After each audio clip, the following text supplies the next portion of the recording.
Hello guys, welcome or welcome back to EduKidi. I'm so sorry for not doing yesterday's analysis, but आज ही कर लेंगे हम. ठीक है ना? I'm busy with completing the compilations. We have completed May part 1 and part 2 का compilation for JMI वाले बच्चास. मतलब बाकी सब भी पढ़ सकते हैं बट उनका एग्जाम जून में फर्स्ट वीक में है तो कंप्लीट करना है. और अब मैं अप्रैल पार्ट 3 पे लगूंगी तो थोड़े से मिसेस हो सकते हैं भाई. करना पड़ता है compilation because a lot of students depend on direct compilations which is good also. बहुत टाइम बचाता है वो. SC upholds SIR, says it is EC's constitutional duty. अब देखो यार, जो सर है वो क्या है? Special intensive revision of electoral rules. क्या है? Special intensive revision of what? Electoral rules. Electoral rules क्या है कि भैया अगर तुम्हारा लिस्ट में नाम है, वोटर लिस्ट में, इसको वोटर लिस्ट भी कह सकते हैं, तभी तुम वोट कर सकते हो. वोटर लिस्ट में नाम नहीं है तो तुम वोट नहीं दे सकते. और वोटर लिस्ट में नाम होने के लिए राइट टू वोट में क्या दो मेजर कंडीशंस हैं इंडिया में? You should be a citizen of India plus you should be 18 years plus. Everybody is going to remember this. ये लिखने की ज़रूरत नहीं है, अगर पहले नहीं लिखा है तब लिखो, नहीं तो ज़रूरत नहीं है. ओके, तो यहाँ पर सिटीजन ऑफ इंडिया होने चाहिए, 18 साल से प्लस होने चाहिए. This is the requirement. अब इलेक्शन कमीशन है special intensive revision. The full form of special intensive revision is very important. Special intensive revision किसने किया? वोटर लिस्ट को चेक करने के लिए कि भाई सही नाम है या नहीं है, ऐसे ही किसी का नाम तो नहीं. इलेक्शन कमीशन ने किया. क्यों किया? कि उनको लगा कि बहुत सारे लोग ऐसे हैं जो डेड हो चुके हैं, जो माइग्रेट हो चुके हैं, या जो सिटीजन ऑफ इंडिया नहीं है और इलीगल है और वो इंडिया में नॉट सिटीजन ऑफ इंडिया है बट फिर भी वोटर लिस्ट में. तो ये सारी लिस्ट को सही करने के लिए, करेक्ट करने के लिए ये एक्सरसाइज हुई. अब ये चैलेंज हो गई सुप्रीम कोर्ट में कि देखो जी, ये तो लोगों को बाहर निकाल के फेंक रहे हैं. तो सुप्रीम कोर्ट कहता है भाई ये सही लोगों को ही बाहर फेंक रहे हैं, ऐसे तो हम भी नहीं फेंकने देंगे इनको. तो supreme court on Wednesday upheld the special intensive revision of electoral rules as an exercise done by election commission in furtherance of its constitutional obligation to conduct free and fair elections. Sir bears a direct nexus to the constitutional goal of free and fair election. Free and fair elections do not rest merely upon the mechanics of polling. They equally depend upon the integrity, accuracy, purity of the electoral rolls, which form the foundation of the democratic process. तो यहाँ पर ये सारा ही important है और ये सारा ही note करना पड़ेगा. इससे हमें क्या क्या पॉइंटर्स हैं जो रटने हैं बिल्कुल अच्छे से. एक कि सुप्रीम कोर्ट ने क्या कहा कि जो सर है वो बिल्कुल बिल्कुल कॉन्स्टिट्यूशनल है और वो इलेक्शन कमीशन की ड्यूटी है, क्योंकि इलेक्शन कमीशन को कॉन्स्टिट्यूशन ने क्या कहा है कि फ्री एंड फेयर इलेक्शंस करवाने हैं. फेयर एंड फ्री नहीं, फ्री एंड फेयर इलेक्शंस करवाने हैं. और जो वोटर लिस्ट की प्योरिटी है वो इस ड्यूटी का पार्ट है. एंड वोटर लिस्ट की प्योरिटी जो है वो फाउंडेशन ऑफ डेमोक्रेटिक प्रोसेस है. वो क्या है? Foundation of democratic process. हो गया याद? ठीक है. आजकल क्वेश्चन ये नहीं आ रहे कि कौन सी जजमेंट में सुप्रीम कोर्ट ने ये बोला, बताओ. आ सकते हैं बट आजकल क्वेश्चन आता है कि क्या बोला, ये जजमेंट थी, क्या बोला. तो हमें याद रखना है नंबर 1 क्या बोला? ई बोला नहीं, क्या बोला? ये बोला कि देखो सर जो है वो करेक्ट है, कॉन्स्टिट्यूशनल है. सर जो है फ्री एंड फेयर इलेक्शन जो करवाने की ड्यूटी है इसी की, उसका पार्ट है. ठीक है ना. और प्योरिटी ऑफ इलेक्टोरल रोल्स क्या है? What is it? Democratic process का कहीं ना कहीं फाउंडेशन है. ठीक है. The judgement affirming the constitutionality of Bihar. Sir, तो सबसे पहले सर कहाँ पर हुआ? बिहार में हुआ. ठीक है. तो उन्होंने कहा बिल्कुल करेक्ट है. Will have an impact on further rounds of the exercise. The court dismissed the view of petitioner that sir was a backdoor attempt to conduct citizenship screening in the name of purifying the electoral rules. ठीक है ना. तो वो क्या कह रहे थे जिन्होंने केस किया? वो कहते हैं ये ना सिटीजनशिप स्क्रीनिंग कर रहे हैं. एलिगेशन क्या थी? सिटीजनशिप की स्क्रीनिंग कर रहे हैं, जो गलत है. तो सुप्रीम कोर्ट ने कहा कि भाई ईसी के पास पावर है कि वो पूछ सकते हैं तू सिटीजन है या नहीं, बिकॉज कॉन्स्टिट्यूशन ने बोला है कि इलेक्टोरल लिस्ट में सिर्फ उसको डालना है जो कॉन्स्टिट्यूशन ऑफ इंडिया है और जो 18 साल से ज़्यादा है. तो ईसी के पास ये राइट है, ईसी के पास ये राइट है. तो ये सारा आपने नोट करना है. Okay, this is to be noted. And जैसे मैं यहाँ पर आपको पढ़ा रही हूँ ना एक एक उसके लिए, ऐसे ही हमारी जो कंपाइलेशन वाली क्लासेस होती हैं उसमें पढ़ाया जाता है. अब आपको यहाँ पे क्यों नहीं पढ़ा रही हूँ? नहीं, बिकॉज क्लासेस बहुत लंबी हो जाएंगी. उधर मैं ऑलरेडी बहुत मेहनत करके लेके जाती हूँ, इधर भी बहुत मेहनत करके लेकर आ रही हूँ, that is marking of the paper. ठीक है ना। For those of you who are not able to learn by your self, आप उन लेक्चर्स के लिए जा सकते हैं। ED searches Pinarayi's houses, protest erupt. अब पिनाराई कौन था? केरला का फॉर्मर सीएम था। ठीक है ना। तो ईडी सर्च्ड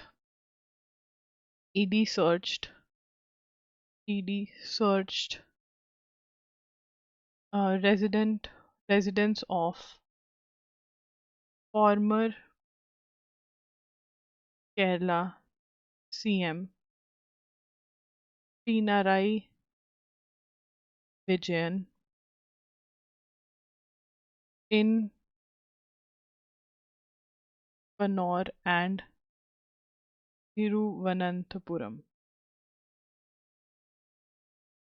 ठीक है ना। तो फॉर्मर केरला का सीएम है, उस पे ईडी ने वो किया है, over an alleged payoff scam involving his daughter T Veena's IT firm and Cochin minerals and, उसमें इसकी डॉटर की फर्म जो है वो इन्वॉल्व है। ये यहाँ पर आप लिख सकते हो, ये है। ठीक है ना। Who was the former CM of Kerala, ये भी आ सकता है question. Assam assembly passes UCC, Assam ने यूसीसी पास कर दिया है। Assam assembly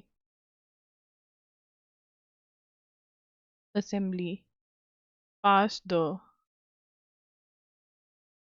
uniform civil code, that is UCC bill 2026। ठीक है ना। तो इससे क्या होगा, what is UCC, uniform civil code. ठीक है ना। इससे क्या होगा, there is going to be common laws, या proposals a common civil framework framework framework governing marriage, divorce, inheritance, live-in relationship।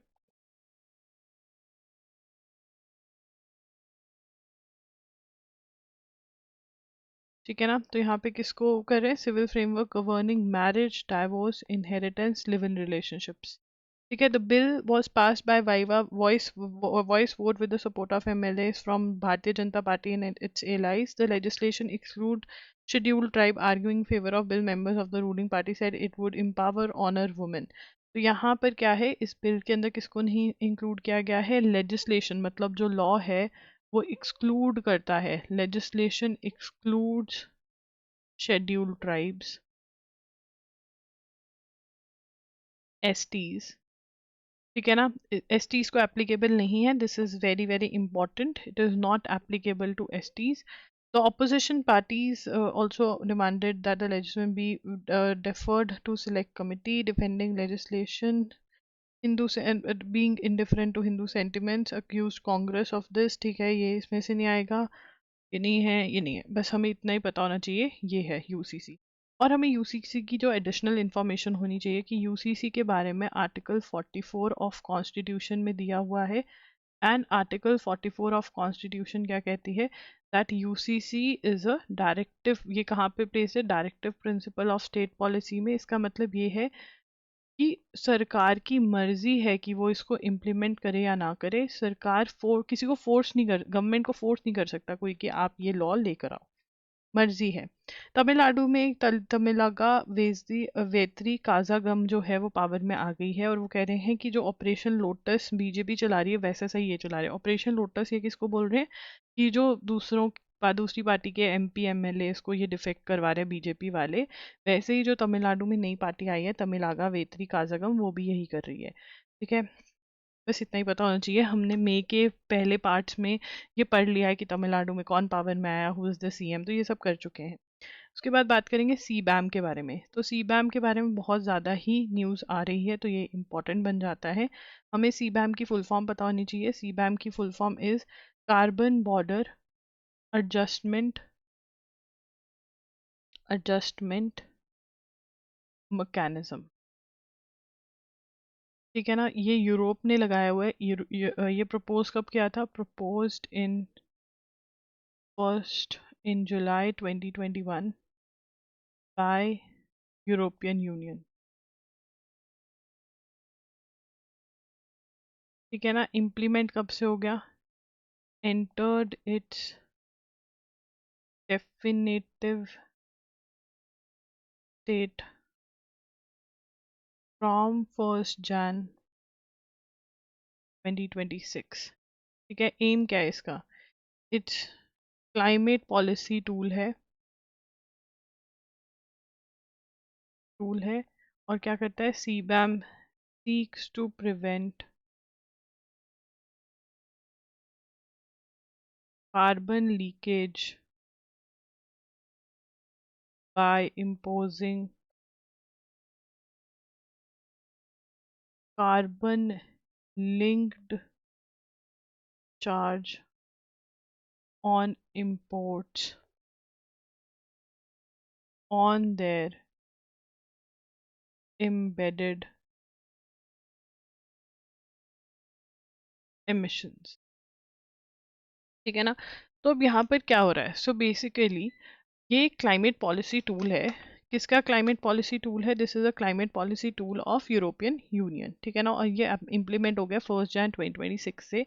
सीबैम की फुल फॉर्म बहुत इंपॉर्टेंट है, ये पेपर में पूछी जा सकती है। सो बेसिकली अगर कोई बाहर से चीज़ आ रही है, ठीक है ना, कंट्री के अंदर इंपोर्ट हो रही है और उस चीज़ ने उसकी प्रोडक्शन में एमिशंस हुए हैं, तो उसके ऊपर जो है टैक्स इम्पोज किया जाएगा। This is the law by European union. ठीक है ना?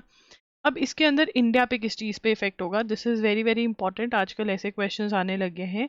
India steel and aluminium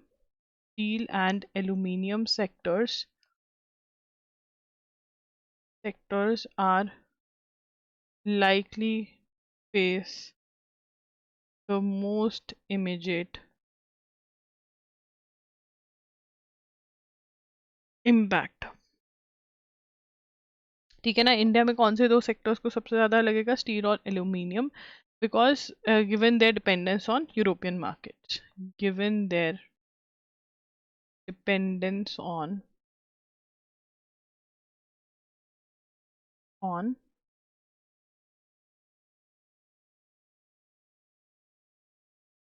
markets. ठीक है, now partial digitisation.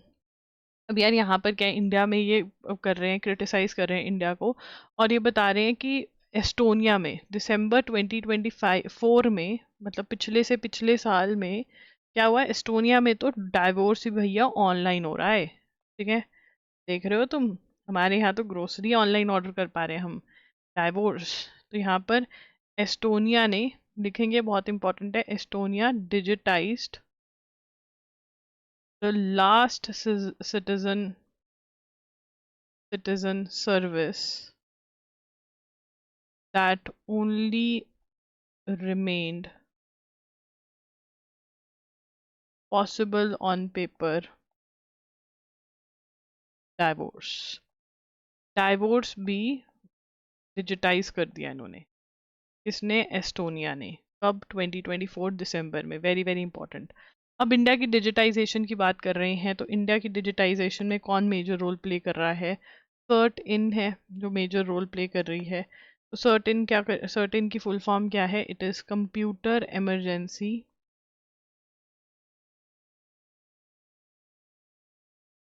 Response team.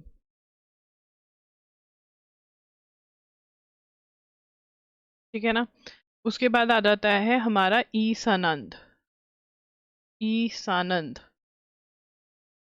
ठीक है। ई सानंद क्या है? What is e Sanad? E Sanad launched a decade ago, launched, decade मतलब 10 साल पहले, decade ago, to legalise help people legalise personal documents while traveling abroad or immigrating। ठीक है ना? तो यहाँ पर launch decade ago to help people legalise personal documents. ठीक है, जो पर्सनल डॉक्यूमेंट्स है वो लीगलाइज कर सकते हैं इवन दो आप बाहर हो, तो वो ई सानन, बट वो इतना अच्छा नहीं, लेफ्ट डिफंक्ट, ठीक है ना, लेफ्ट डिफंक्ट, वो कह रहे हैं इतना अच्छा नहीं एप्लीकेबल हुआ। मतलब जिसने भी ये आर्टिकल लिखा है वो कह रहे हैं कि देखो हम ज़्यादा खुश नहीं है डिजिटाइजेशन ऑफ इंडिया से, but I want to tell you that बहुत तो अच्छी हैं सर्विसेज। ठीक है ऑनलाइन हो गया, बट यार चलो लाइनों में नहीं खड़ा होना पड़ता, fine I agree, but the next very big thing is corruption. भाई हर जगह पैसा लग रहा है, मतलब वो सबसे घटिया बात है। एंड जो आने वाली जनरेशन है ना, मतलब हमारी वाली जनरेशन तो फिर कर रही है, बट आने वाली मेरे ख्याल से वो पैसे वाला सिस्टम जो है ना वो बड़ा उल्टा पड़ेगा। बट मतलब ये बंद होना ज़रूरी है पैसों वाला सिस्टम जो है। ChatGPT recently launched its latest AI multi model image generation model which has been successful in generating text heavy images that could revival the work of professional. मतलब बड़े बड़े एसेज रिसर्च पेपर्स तक आप लिख सकते हो इसको use करते हुए, ठीक है ना। तो अब ये कह रहे हैं, but I want to say something, जो रिसर्च पेपर लिखते हैं ना, अब जैसे I was checking, I do check a lot of things, ठीक है, तो उसमें पता चल जाता है कि बच्चे ने कॉपी किया है, क्योंकि जब एक का चेक करो, दो का चेक करो, तीन का चेक करो, और जब वो सारा सेम होता है ना तो पता होता है कि ये तो भैया इनका दिमाग नहीं है, ठीक है ना। तो चैट जीपीटी का कैच हो जाता है। Yes, the World Health Organization declared the Bundibugyo Ebola virus. अब इबोला वायरस जो है उसका हम बार बार पढ़ रहे हैं क्या क्या चीज़ें हैं, तो प्लीज़ इसके वायरस के स्ट्रेन्स जो हैं वो अच्छे से याद करेंगे, ठीक है ना। तो वर्ल्ड हेल्थ ऑर्गेनाइजेशन ने क्या किया है, हमें पता होना चाहिए डब्ल्यू एच ओ की फुल फॉर्म क्या है, नहीं पता है तो हम लिखेंगे नोट्स में, अगर पहले से लिखा हुआ है तो लिखने की ज़रूरत नहीं है। डब्ल्यू एच ओ ने क्या डिक्लेयर किया, W H O declared the, boondi के लड्डू खाते हैं तो बूंदी, ठीक है ना, बुगियो, ठीक है ना, बग यो, ठीक है ना, बूंदी का लड्डू, बग इंसेक्ट्स को बोल देते हैं, यो हनी सिंह। तो यहाँ पर इबोला वायरस, वायरस जो बोलने लग गया, ई बोला, इबोला, इबोला वायरस, तो ये बीडी आउटब्रेक, इबोला वायरस के आउटब्रेक को क्या कर दिया, पब्लिक हेल्थ इमरजेंसी डिक्लेयर कर दिया है in Republic of Congo, in Democratic, in Democratic Republic of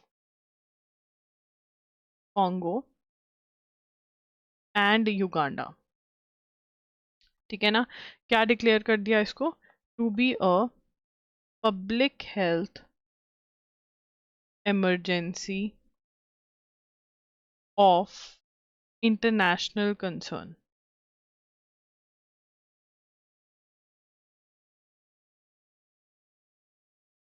ठीक है ना। तो ये इम्पॉर्टेंट क्या है इसमें से, मैं हाइलाइटर यूज करूंगी, ठीक है। Public health emergency of international concern कहाँ पर आई है, रिपब्लिक ऑफ कॉन्गो और युगांडा में फैला है ये, ठीक है, और डेमोक्रेटिक रिपब्लिक ऑफ कॉन्गो, और क्या नाम है, बूंदी बग्यो इबोला वायरस बीडीबीवी।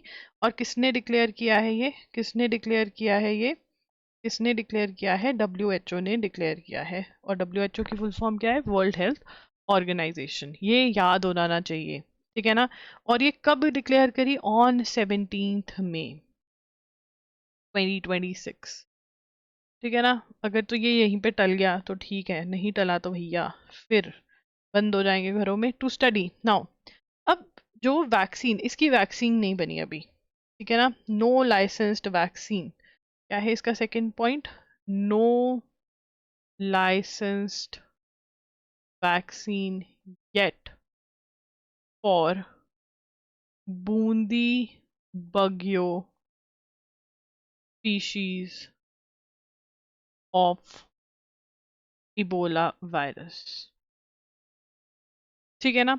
अब यहाँ पर ये ट्रॉपिकल डिजीजेस जो हैं, ये कंट्रीज जो हैं गरीब कंट्रीज हैं, अब यहाँ पर वैक्सीन बनाने के लिए कौन सी फैसिलिटीज चाहिए होती हैं, BSL-4 फैसिलिटीज चाहिए होती हैं। क्यों चाहिए, ये किस लिए चाहिए, वैक्सीन बनाने के लिए, क्योंकि वायरस जो है जागता जीता वायरस, मान लो जब कोविड आया आया था, अभी भी हमें डर ही लगता है ना, मुझे तो लगता है भाई, ठीक है, कोविड एक बंदे के सामने रखा हुआ है कि भैया ये इसी से होता है, तुम्हें पता है यही है, ठीक है, अब उसको उसी पे रिसर्च करनी है, तो ऑब्वियसली इसको सामने ऐसे तो जाएगा नहीं नाचता हुआ, तो बहुत सारा टाइप का सूट डालना पड़ता है, वहां से जो एयर निकल रही है, वेस्ट निकल रहा है, वो सारा का सारा डीसैनिटाइज, मतलब सैनिटाइज होना चाहिए, डिसेंसिटाइज होना चाहिए, वो सब कुछ जिससे भी वो वायरस बाहर फैल सकता है या जो काम करे उनको हो सकता है, उसके ऊपर काम करना पड़ता है। तो BSNL है ना, BSNL, वही सरकारी, ठीक है। हमारे युग में तो इतना चलता नहीं, हमारे तो यही था, ठीक है। तो BSL 4 है ये, फैसिलिटीज में ये बनते हैं। और BSL 4 हमें क्यों चाहिए? To study, develop and test a vaccine, ठीक है ना। तो ये चाहिए। अम तो यहाँ पर मतलब second, to work with live Ebola virus, live virus के साथ काम करना होता है, ठीक है ना। तो ये फैसिलिटीज चाहिए वर्ल्ड के अंदर, ये लगभग लगभग कुछ 100 फैसिलिटीज हैं, इंडिया में 2 हैं, ठीक है ना। और just 100 facilities world wide, just 100 facilities world wide. और इंडिया में कितनी है? ये इंडिया में 2 है, ठीक है। तो ये दिक्कत है अब यहाँ पर अफ्रीका जो है, वो African Union, not Africa, African Union launched achieve Africa. African Union ने क्या लॉन्च किया? अचीव अफ्रीका करके प्रोग्राम लॉन्च किया, ठीक है।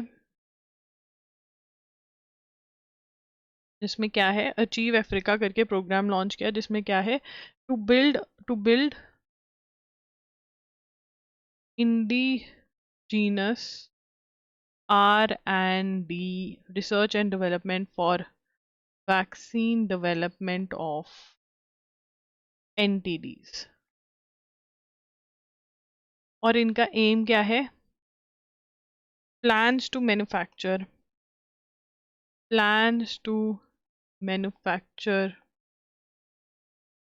60% of continents vaccine needs by 2040, कि हम 7% नीड्स तो 2040 तक पूरी कर लें। अब यहाँ पर वर्ड जो आया है NTDs, उसका फुल फॉर्म क्या है? Neglected tropical diseases. इसका फुल फॉर्म लिखेंगे निग्लेक्टेड ट्रॉपिकल डिजीजेस, ठीक है जी। तो ये है, उसके बाद आगे चलेंगे। क्वाड से स्पोर्ट्स फॉर फीजी। तो क्वाड क्या है? What is quad? देखो मैंने इतनी बार बता दिया क्वाड क्या है, अब तुम कमेंट में बताओगे कि क्वाड क्या है, ठीक है ना, कमेंट करके व्हाट इज क्वाड, ठीक है। क्वाड में वो कहते हैं कि बोला गया है। अब हमें याद रखना है कि ये जो क्वाड हुई है, ये क्या है? 11th quad foreign ministers meet हुई है। क्या हुई है ये? 11th quad foreign ministers meet हुई है, जो कि न्यू दिल्ली में हुई है, ठीक है ना। अब यहाँ पर बोला जा रहा है ऐसा कि मीटिंग में डिक्लेयर किया गया है would build port infrastructure in Pacific island of Fiji. और फिजियन फॉरेन मिनिस्टर कह रहे हैं हमारे साथ तो ऐसी कोई बात नहीं हुई है, ठीक है ना, कि हम कोई अग्री नहीं करें। दो नो डाउट हमारी यूएसए से बातचीत चल रही है, and USA is part of the grouping, तो शायद यूएसए भी कर रहा हो इसमें बातचीत। Hungary's parliament votes to remain a member of ICC. तो पहले हंगरी ने बोल दिया था कि हमको नहीं रहना है। Hungary's parliament voted to remain in a member of the International Criminal Court, reversing a decision by previous government of Viktor Orban to withdraw from the Global Tribunal. The bill was proposed largely along party lines, with 133 voting to approve, 37 voting against, and 5 abstentions. तो ये पूरा का पूरा हम note करेंगे। And also we need to, another question that I have is, who is the new leader? Who is the new leader of Hungary? ठीक है, हम उनका नाम कर चुके हैं और मैंने आपको याद भी करवाया था, तो कमेंट्स में बता देना। SC allows Manipur to appoint DGP from outside state cadre. तो मणिपुर के अंदर क्या चल रहा है? ठीक है, बहुत ज़्यादा मतलब अनस्टेबल हो रखी है स्टेट, तो सुप्रीम कोर्ट में सेंट्रल गवर्नमेंट गई कि हम बाहर का DGP जो काबिल हो हमें उसको अपॉइंट करने दो। तो सुप्रीम कोर्ट कहती कि ठीक है तुम कर लो, सुप्रीम कोर्ट ने अलाउ कर दिया। ये नोट कर सकते हो आप। पहले DGP वहाँ पे राजीव सिंह थे, वो त्रिपुरा कैडर के हैं, ठीक है, ये नोट करेंगे। उसके बाद critical sectors must have quantum safe encryption task force. Encryption का मतलब क्या है? कि मतलब जो भी डाटा है वो सेफ है, कोई बातचीत हो रही है, कोई कॉन्वर्सेशन हो रही है, कुछ भी है वो सेफ है। वो कह रहे हैं कि जो ये गवर्नमेंट ऑफिस और गवर्नमेंट हमारे ऑफिसेज हैं इंडिया के अंदर, वहाँ पर ये चीज़ करनी is very very important, it is the need of the hour. ठीक है ना। तो यहाँ पर जो टास्क फोर्स कॉन्स्टिट्यूटेड बाय लिखेंगे, task force constituted by department of science and technology recommended that India's critical sector begin to switch to post quantum cryptography। मतलब जो ज़्यादा अच्छी सेफ्टी प्रोवाइड करता है उस पे। पोस्ट क्वांटम क्रिप्टोग्राफी को PQC बोलते हैं, इसकी फुल फॉर्म पूछी जा सकती है। ठीक है, वो क्या कह रहे हैं? Warning that sensitive data could be broken by quantum computers। Quantum computers कौन से हैं? बहुत ही तेज चलने वाले कंप्यूटर्स। ठीक है ना। अब यहाँ पर हमारा ये PQC क्या है? ठीक है, PQC, व्हाट इज PQC? ये क्या है? New generation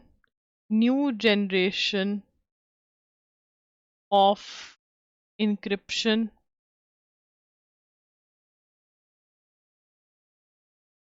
algorithms designed to run on ordinary computers। ठीक है, but engineering to withstand attacks from, ठीक है, कैन विदस्टैंड, क्या कर सकते हैं? Can withstand attacks from future quantum machines which are expected to be able to attack the public key cryptography that today secures everything। तो मतलब quantum computers constrained by logical theory perform in fraction of time। Quantum computers क्या है? बहुत ही ज़्यादा speed इनकी होती है quantum computers की। ठीक है ना। अब जो हम टास्क फोर्स के बारे में बात कर रहे थे यहाँ पे कि टास्क फोर्स किसने बनाई है? Department of science and technology में। अब इसका हमारा थर्ड पॉइंट बनेगा, ये टास्क फोर्स को कौन हेड कर रहा है? टास्क फोर्स चेयर्ड बाय राजकुमार उपाध्याय। राजकुमार उपाध्याय जी जो हैं, ठीक है ना, ये एग्जीक्यूटिव फॉर विद मैनेजर, ठीक है ना, ये कर रही हैं। ठीक है ना। रिपोर्ट प्रिपेयर किस में हुई थी? Report prepared under NQM। What is the NQM mission? It is the national quantum mission. NQM mission क्या है? National quantum mission. ठीक है जी। उसके बाद new Sarthak PDS scheme to strengthen food security क्या लेकर आए हैं? Cabinet committee on economic affairs chaired by PM Modi approved. अब देखो यहाँ पर हमें पता होना चाहिए कि cabinet committee on economic affairs जो है उसको चेयर कौन करते हैं? जस्टिस बोला मैंने, प्राइम मिनिस्टर नरेंद्र मोदी। वकील सिर्फ जस्टिस जस्टिस ही कर सकते हैं, निकाल मैंने हिसाब। The cabinet committee on economic affairs chaired by prime minister Narendra Modi on when Modi approve the Sarthak public distribution scheme for a period of 5 years at a cost of 25,530 crore to improve food security। The scheme will use advanced technologies in PDF operations across country, right from the selection of the beneficiaries to the movement of food grains to getting proactive feedback from citizens। तो ये PDF जो public distribution of food है उसके अंदर ये major changes लेकर आएंगे। तो this is what you have to note. Okay, Now, concurrent with the increase in government health expenditure, the out-of-pocket expenditure (OOPE) share of total health expenditure has declined by 21% from 2013-14 till date, noted the National Health Accounts estimates for India 2022-23 released by union health ministry. Union health ministry ने कहा है कि भाई लोगों का expenditure कम हो गया है हेल्थ केयर पे। क्यों कम कर दिया है? क्योंकि गवर्नमेंट का एक्सपेंडिचर बढ़ गया है, और वो कह रहे हैं कि जो मोर दैन आयुष्मान आरोग्य मंदिर इतने सारे आ गए हैं, उन्होंने बहुत ज़्यादा हेल्प किया है। ठीक है, उसके बाद आगे चलेंगे। AMCA fighter project moves ahead as centre issues RFP to shortlisted firm. तो मिनिस्ट्री ऑफ डिफेंस जो है, ये देखेंगे, ministry of defence on Wednesday issued the request for proposal for indigenous 5th generation advanced medium combat aircraft. तो AMCA किस लिए stand करता है? AMCA stand for aircraft medium combat aircraft. Combat मतलब फाइटर एयरक्राफ्ट बनाना है 5th जनरेशन, जिसमें मतलब सब कुछ टॉप नॉच हो, जो अभी टॉप नॉच है उसका भी टॉप नॉच हो, वो प्रोग्राम है। उन्होंने 3 shortlisted bidders marking a major step. तो 3 शॉर्टलिस्टेड बिडिंग करी है, और इससे क्या होगा, हम खुद बना पाएंगे ये 5th generation combat fighter. Shortlisted companies कौन है? Larsen turbo, Bharat electronics limited combined, Tata advance systems and Bharat forge BEML consortium. तो ये सारे जो हैं, ये पूरा हमने नोट करना है। मतलब अब इनको रिक्वेस्ट फॉर प्रपोजल दिया है।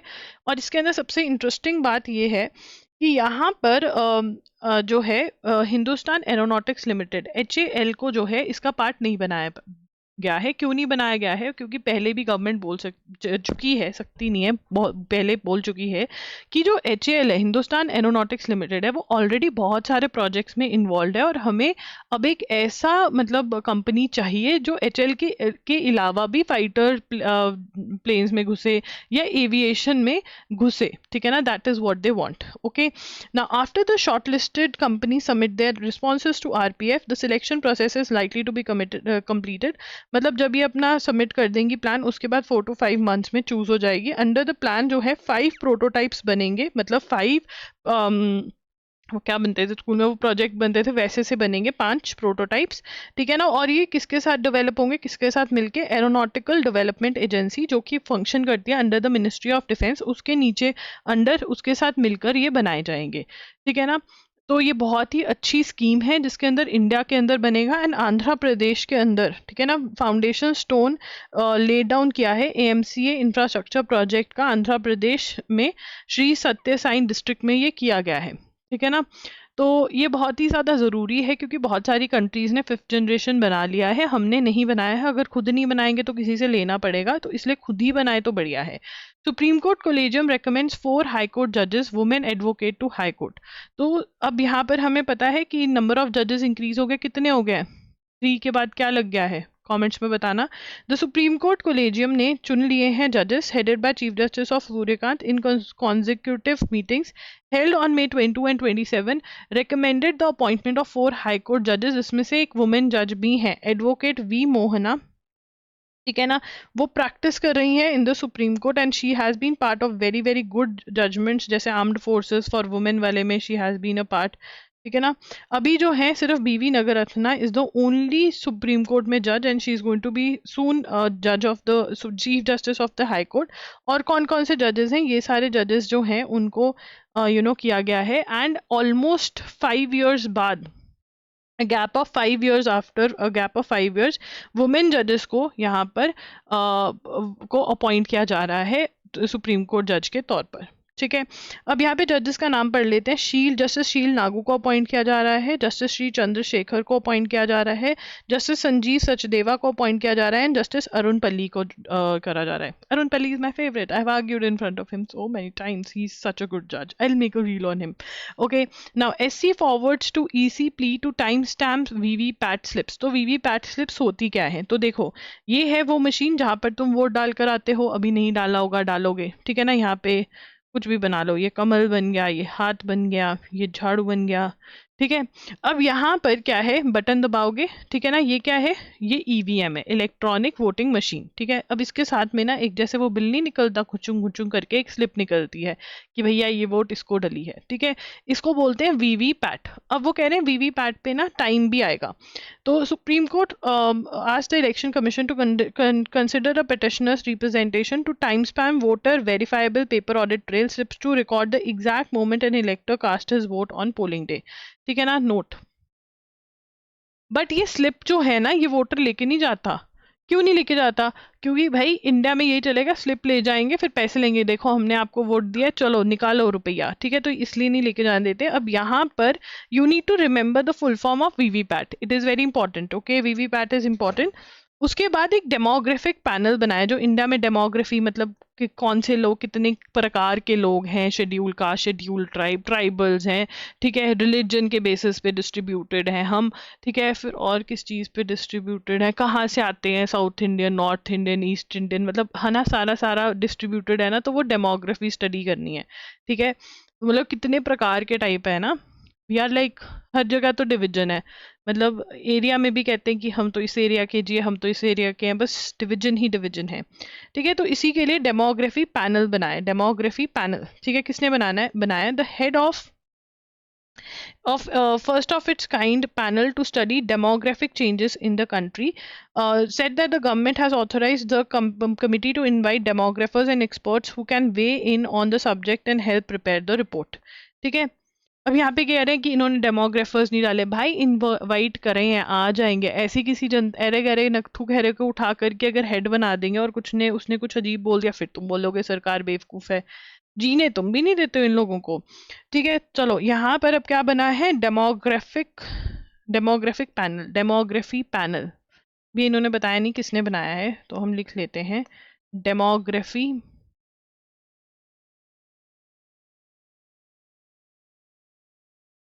ठीक है, demography panel. Now what is demography panel? Demographic panel is first of its kind. क्या है? First of its kind panel to study, किस लिए बनाया गया है? To study demographic changes in the country. क्या करना है? डेमोग्राफिक चेंजेस स्टडी करने हैं कंट्री के अंदर। ठीक है ना, डेमोग्राफिक इनवाइट करेंगे और इसको हेड कौन कर रहे हैं? जस्टिस प्रकाश प्रभाकर नाव लेकर। ठीक है ना, नाव लेकर निकलेंगे कि कौन पे कहाँ है। ठीक है ना, चीफ ऑफ, ये किसके चीफ है? कमिटी का नाम क्या है? Chief of high level committee on demographic changes, that is HLCDC। ठीक है, नाउ ही से डेमोग्राफी एंड इलीगल इमिग्रेशन जो है वो न्यू सब्जेक्ट्स हैं, मतलब डेमोग्राफी के अंदर और किस चीज़ के बारे में बात होने वाली है? इलीगल माइग्रेशन के बारे में, जो हमारे देश में एंटर कर रहे हैं बिना परमिशन के, वो इलीगल इमिग्रेंट्स हैं। ठीक है ना, he added that his earlier judgments in the Supreme Court included the confirmation of death sentence for Afzal Guru, convict in 2001, Parliament terror attack in 2005, and 2007 judgment on defining copyright limits on court judgments. He comes from a third generation family of lawyers। ठीक है ना, तो ये हमने note करना है कि इनकी कौन सी जजमेंट्स हैं, क्या है। दिस इज अगेन इंपॉर्टेंट कि हेड ऑफ द कमिटी कौन है। ठीक है, बस हो गया, यहीं तक था। Do subscribe to the channel, do like the video, do comment कि आपको सेशन कैसा लगा। ठीक है ना, जो भी मैंने नोट करने के लिए बोला है नोट कर लेना, अपने नोट्स को अच्छे से रिवाइज कर लेना। ठीक है, thank you for watching, all the very best.